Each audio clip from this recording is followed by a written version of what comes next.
सुनो सुनो, राजस्थान की जनता ध्यान से सुनो। पता चल गया, क्या पता चल गया? पता चल गया कि राजस्थान की जनता का मेहनत का पैसा कहां पर गवाया जा रहा है। गजब।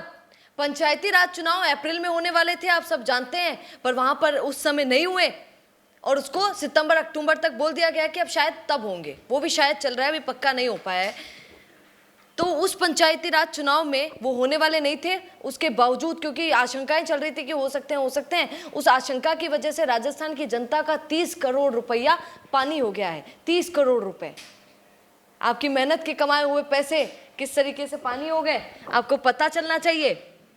यहाँ पर देखिए, क्योंकि लग तो रहा था कि चुनाव हो जाएंगे, तो 30 करोड़ रुपए से ज्यादा खर्च कर डाला सरकार ने बहुत सारे सामानों पर। कौन कौन से सामान थे? ईवीएम हो गया, स्याही होगा, कागज हो गया, इन सब पर राज्य सरकार ने बहुत सारा पैसा खर्च किया। कितना? 30 करोड़ रुपया वो खर्च कर दिया। बाद में पता चला कि अप्रैल में तो चुनाव होंगे ही नहीं। आश्चर्य की बात है। अब आप एक बात बोल देंगे, अरे मैडम जी ईवीएम ही तो है, ईवीएम तो खरीद ली, अच्छी बात है, स्याही ले ली, अच्छी बात है, कागज ले ली, अच्छी बात है, खराब थोड़े होंगे। तो ये बात नेक्स्ट टाइम जब होगा तो मामला यूज कर लिया जाएगा। ऐसा नहीं होता है भैया। अब आश्चर्य करेंगे आप, पहले मैं भी यही सोच रही थी। अब आप सुनिएगा, जो स्याही इन्होंने ली है वो स्याही 6 महीने 12 महीने उनका वो होता है गारंटी, उसके बाद वो खराब हो जाती है, सूखने लग जाती है। ये रियलिटी है। और वो स्याही कितने की खरीदी गई है? 5.90 करोड़ की कोरस की स्याही खरीदी गई है। इससे पहले कोरस की स्याही नहीं खरीदी जाती थी। यहाँ पर लिखा है आयोग ने कोरस में अमिट स्याही खरीदी है, इस पर 5.90 करोड़ रुपए खर्च किए। अब तक सरकारी उपक्रम से मैसूर प्रिंट स्याही खरीदी जाती थी। हालांकि कोरस को मैसूर इंक की तुलना में 378 रुपए सस्ते में खरीदा गया। ठीक है, वो थोड़ा सा ज्यादा सस्ता पड़ता है। तो यहाँ पर ये बताया जा रहा है कि स्याही से 8.34 करोड़ रुपए बचाए गए, पर उसका क्या फायदा हुआ? कोई फायदा नहीं हुआ। उसके बावजूद भी स्याही तो गई ना काम से। क्यों? क्योंकि 6 महीने की गारंटी होती है, निजी कंपनी का दावा है कि 12 महीने की गारंटी होती है, फिर वो भाप बनकर उड़ने या जमने की समस्या होती है। फिर जो स्याही खरीदी है वो जम जाएगी, वो काम नहीं आ पाएगी। ये रियलिटी है जो आपको बता रही हूँ। इतना करोड़ रुपया है ना। और दूसरा सुनिएगा, ईवीएम ली गई 3 करोड़ रुपए की, है ना। 3 करोड़ रुपए ईवीएम में कैसे?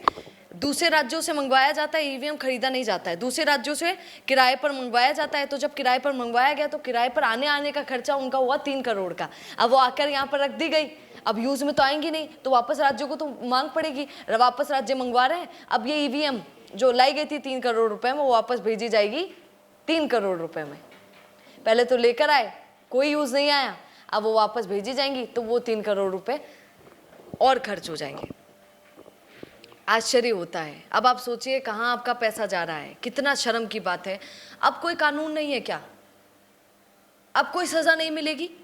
और अब सजा नहीं मिलेगी, इसीलिए उन लोगों के लिए ये सब करना आसान हो जाता है। क्या इन चीज़ों में सरकार के लिए भी एक कानून नहीं बनाना चाहिए जिसमें उनको सजा मिले कि यार ये आपने क्या किया, इतना सारा पैसा अब ये आपकी पेंशन से काटा जाएगा, आगे चल के आपको पेंशन नहीं दी जाएगी, अब ये आपकी सैलरी से काटा जाएगा जो हम आपको नेताओं को देते हैं।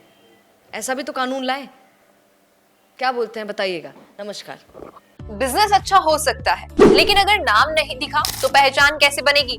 अब टेंशन छोड़िए, द फैक्ट इंडिया आपके बिजनेस को देगा वो पहचान जो पूरे राजस्थान में हर किसी तक पहुंचे। न्यूज चैनल पर विज्ञापन, पॉडकास्ट और प्रमोशन के जरिए आप सीधे 5 लाख सब्सक्राइबर और 10 करोड़ से ज्यादा व्यूज तक अपनी पहुंच बना सकते हैं। तो देर किस बात की, आज ही द फैक्ट इंडिया से जुड़िए और अपने बिजनेस को बनाइए हर घर का नाम।